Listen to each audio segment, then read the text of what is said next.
Today we'll talk about how can you enable Normalize speed on your CallApp. We're going to figure out the solution or know how you can do that on your app. So you just follow this ways, then it's going to work with you.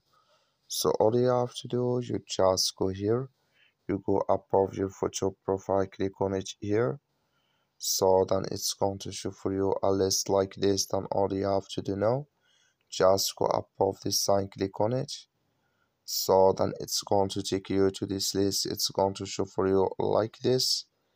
Then you click here on recorded, you just click on it here.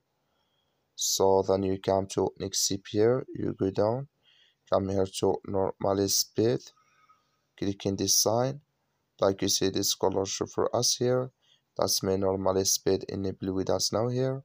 So that's all you have to do. I wish you I get it. That's all. Thank you for watching. Don't forget to support us by liking, subscribe.